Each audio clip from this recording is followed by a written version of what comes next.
9 सितंबर लगभग दोपहर 3 बजे दौसा का आर्यन बोरवेल में गिरा और उसके बाद प्रशासन को सूचना दी गई। 3:30 बजे बाद लगभग 4 साढ़े 4 बजे के आसपास जिला प्रशासन ने मौके पर पहुंचकर राहत एवं बचाव कार्य शुरू किया। बच्चे के बोरवेल में गिरने की सूचना आग की तरह इलाके में फैली और मौके पर सैकड़ों हजारों की संख्या में लोगों का हुजूम जमा हो गया।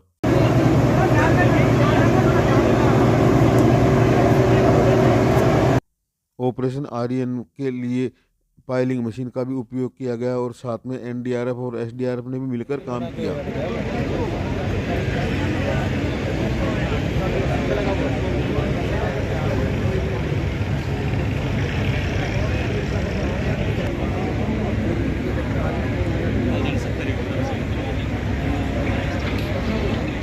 भागे, फिर वो भागे ना, फिर मैं पुकारे पुकारे मेरे देवर की, देवर ने फिर इसके भाई के ने फ़ोन किए, भाई के ने फ़ोन करके फिर प्रशासन को नहीं करी।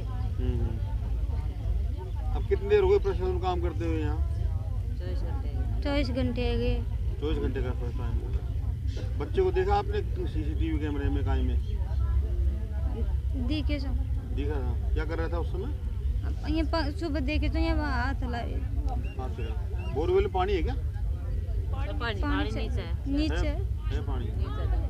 तो अभी कैसा, मतलब आपने देखा जब बच्चा क्या कर रहा था? हाथ हिला रहे। हाथ हिला रहा था। कुछ खाया पिया उसने? खाया पिया बोलता है क्या वो?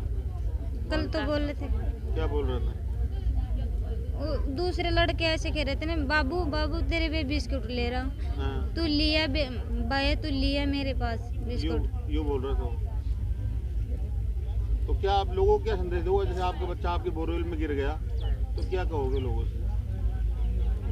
प्रशासन से यही मांगू मेरे बच्चे से सही सलामत निकले, मेरे हाथ जोड़ के। जिस दौरान ऑपरेशन आर्यन को अंजाम दिया जा रहा था उस समय आर्यन के परिजनों की स्थिति आप देख लीजिए और गांव में मौजूद यह भीड़ इस बात की गवाही दे रही है कि हर आदमी के मन में एक इच्छा थी कि आर्यन को जल्द से जल्द बोरवेल से रेस्क्यू करते हुए बाहर और निकाला जाए और सुरक्षित निकाला जाए। कई घंटों तक बोरवेल के बिल्कुल नज़दीक यानी कि लगभग 12 फीट दूर के आसपास गड्ढा खोदने का काम किया गया जो 120 फीट खोदा भी जा चुका था, लेकिन इससे सफलता मिलने का मामला धीरे धीरे लंबा होता चला जा रहा था, जिसके चलते सवाई माधोपुर से पाइलिंग मशीन को बुलाकर और जल्द से जल्द खुदाई का काम पूरा कर रेस्क्यू करने के लिए इस पाइलिंग मशीन को यहाँ लाया गया। पाइलिंग मशीन ने भी लगभग 140 फीट के आसपास का गड्ढा कर दिया था। उसके बाद रेस्क्यू टीम ने बीती रात जो दौसा का आर्यन है उसे रेस्क्यू किया और रेस्क्यू करने के बाद दौसा जिला अस्पताल पहुंचाया, जहां डॉक्टरों ने स्वास्थ्य परीक्षण के बाद उसे मृत घोषित कर दिया। इसी बीच बांदीकुई से राहत बचाव के लिए पहुंची एक टीम के सदस्यों ने क्या कहा, सुनिए।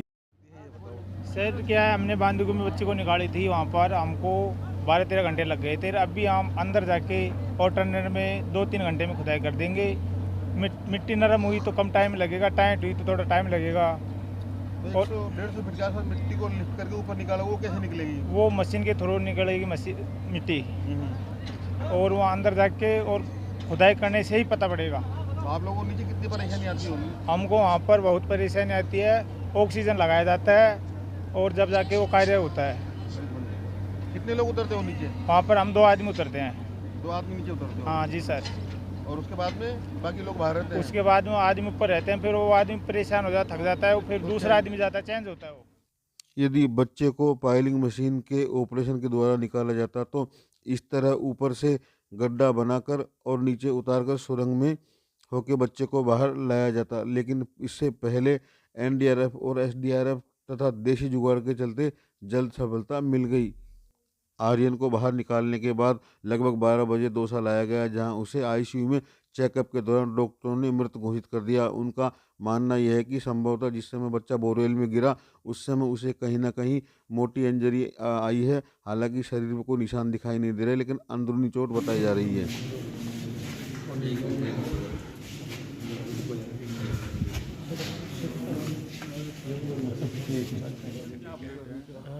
देखिए ऐसा है, जैसे लाइफ की कोई संभावना हो इस वजह से इनको तुरंत हॉस्पिटल शिफ्ट किया गया, लेकिन यहाँ हमने ईसीजी निकाल के देखी तो वो सर्वाइव नहीं कर पाया। और मोटे तौर पे जो हमने अभी एग्ज़ामिन किया है उसमें ये लग रहा है कि जब ये गिरा तो उस वक्त कहीं कोई हार्ड ऑब्जेक्ट से या किसी तरह की कोई चोट शायद पहली बार रही है, तो उस वजह से ये अपने आप को सर्वाइव नहीं कर पाए। तो कितनी देर पहले गई होगी सांसें, क्या लग रहा है आपको? ये तो एक अलग चीज़ हो गई, क्योंकि वो पोस्टमार्टम रिपोर्ट से ही सामने आ सकता है। पर ये पहली बात तो चोट ही लगी है इसको गिरते वक्त, और दूसरी साथ में क्या है कि फिर खान पान की कमी रही, इतना लंबा टाइम निकला तो, और साथ में थोड़ा सा वहाँ का अंदर का एनवायरनमेंट भी इसको हिट किया होगा उस तरह। बॉडी पे कुछ स्क्रैचेज वगैरह किस तरह के हैं?